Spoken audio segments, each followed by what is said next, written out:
Okay, so for reasons both bad and good, this game of football is particularly physically demanding, and especially in past decades, NFL careers were a lot more fragile. And yeah, unfortunately there has been enough potential cornerstone talent taken away from us due to horrible injuries, so in this video I decided to handpick 3 specific players scattered throughout NFL history that unfortunately fit this niche criteria perfectly, but I also thought it would be interesting to start the video off with the least known guy on this entire list, Greg Cook. Anyway, back in the times when dinosaurs roamed freely, in the year 1969, the Cincinnati Bengals held the 5th overall pick in the draft, and because it runs in their blood, the Bengals missed out on Joe Green by one singular selection and decided to take the next best thing, Greg Cook. So, Greg Cook, who spent his entire college career at Cincinnati, was drafted to the Bengals and proved he was ready to get cooking immediately. Get it? Cooking.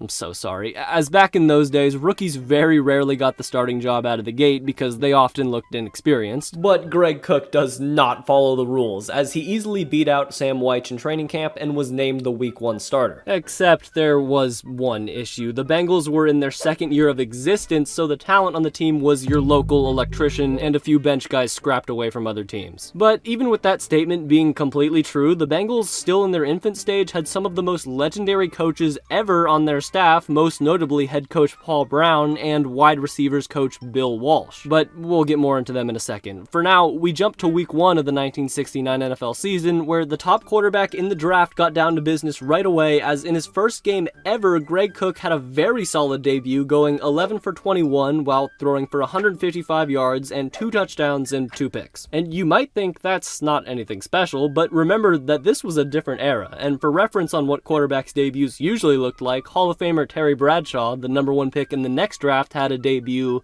a little different than Greg's, so it can always get worse. But Greg Cook was not done showing what he could possibly become, as in week 2 against the Chargers, Cook delivered his greatest masterpiece thus far as he went 14 for 22 for a whopping 327 yards, 3 tutties, and a pick while winning the game 34-20. And it was this game, as well as what was going on behind closed doors, that propelled the previous legendary figures I discussed to say things like, and I swear I'm telling the truth when I say this, but Bill Walsh once said, "Greg Cook was, I believe, the greatest talent to ever play the position. He could play today or any time in the history of the NFL. While he played, he was the best there was." So it might sound ridiculous, because this was coming from the man who was pretty involved with this guy, but there seriously was some truth behind what Bill said. Greg Cook had almost the exact same build as Tom Brady, both being 6'4", around 220, but with more athleticism, threw the ball similar to a guy like Justin Herbert, and had a third eye sense to break down defenses before the snap. And he had all these qualities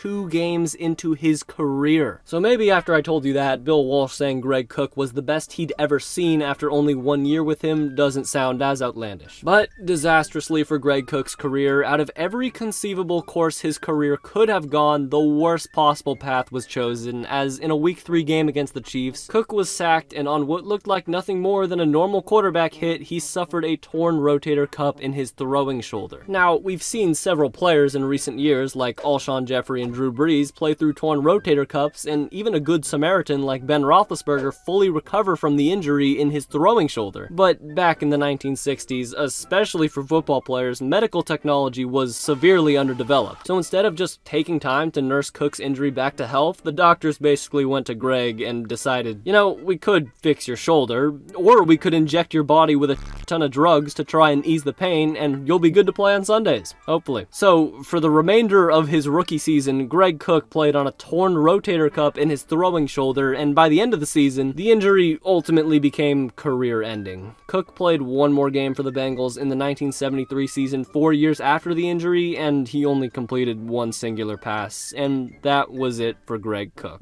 And I'm not going to go into the details after his playing career, because in all honesty, it's really sad, but Greg Cook had a 2-game run that befuddled even the most special football minds. However, other flash-in-the-pan players had a little bit longer runs of brilliance. Shannon Sharpe. When I first say that name, you definitely either thought of the Hall of Fame tight end, the loud man who yells at Michael Jordan's nutsack, or the fashionably dressed gentleman from TikTok. Regardless, because Shannon Sharpe has been very good at whatever he does for a long time. But the thing with Shannon is, for how good he was throughout his entire time in the NFL, he had a brother who for a very brief period of time was much better than he ever was. Sterling Sharpe was a standout college prospect from the University of South Carolina who was drafted 7th overall in 1988, sandwiched between two Hall of Fame receivers Tim Brown and Michael Irvin. So Sterling was going to be compared to those guys for basically his entire career, whether he wanted to or not, and early on in their careers, Sterling Sharpe seriously looked like the best out of all of them. Throughout his first 3 seasons in the league, Sterling Sharpe racked up 212 catches for 3,319 yards and 19 touchdowns, all while having the widely inconsistent Don Majkowski at quarterback. Also, for what it's worth, his nickname was the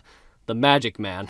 Anyway, after the Magic Man regressed and split time throughout the year with another journeyman quarterback, so did Sterling Sharpe, which resulted in his first season below 1,000 yards since his rookie year. But then, in 1992, the Packers picked up some guy who likes Wrangler jeans and workplace sexual harassment, and boosted Sterling's career onto a path of set-in-stone all-time greatness. And for proof, in his first season with Brett, Sterling Sharpe broke the record for receptions in a single season at the time with 108, and was also awarded the Triple Crown, which is only earned if a receiver leads the league in receptions, reception yards, and touchdowns, which has only been done 4 times since the merger. If Sterling's dominance didn't even stop at the regular season, as in his postseason debut, Sterling Sharpe mustered a performance for the ages, as he caught only 5 passes for 101 yards and 3 touchdowns. But all good things must come to an end, and this one too soon, because in the 1994 season, Sterling Sharpe suffered a grisly neck injury which ended his entire career on the spot. And the real painful part about this whole situation is just a mere 2 years later, the Packers picked up Reggie White and won the Super Bowl with the same coach, the same quarterback, but a different wide receiver. That is just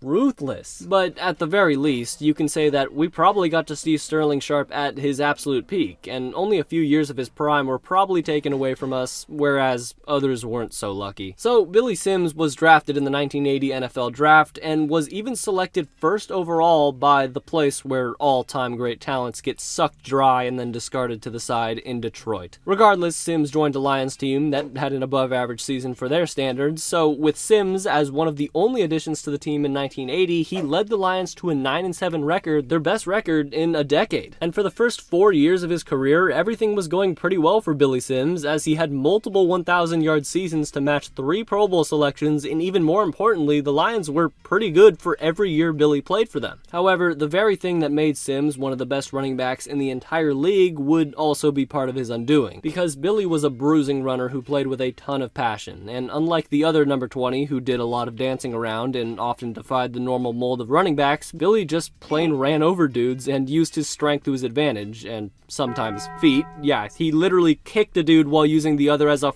launch pad. Crazy. Now, the thing is, Sims seemed relatively aware that his style of running wouldn't be sustainable, as he had a $2.25 million insurance policy put in his contract in case he suffered a career-ending injury. So, obviously, running backs' injuries are way more plausible than any other position, which makes Billy's situation seem standard, except there's a lot more to his injury than you'd think. On October 21st, 1984, the Lions, led by Billy Sims, squared off against the Minnesota Vikings, and at this time, the Vikings turf was entirely made up of rock-hard AstroTurf that was not popular with the players at all. And on one fateful run, Billy Sims claims he got his leg stuck in the actual turf, then lightly tackled by a linebacker, and just for good measure after fumbling, Billy got steamrolled by a horde of Vikings while his lifeless body just lays there in agony. So yeah, after one knee injury, Billy Sims failed a physical before training camp the next year, and that was it for, at the time, the greatest Lions running back ever. But if you enjoyed this video, then subscribe to the channel and turn on notifications, because I already have a ton of videos just like this one on the channel. May I recommend this video on the greatest forgotten Super Bowl plays ever. It's really good, trust me.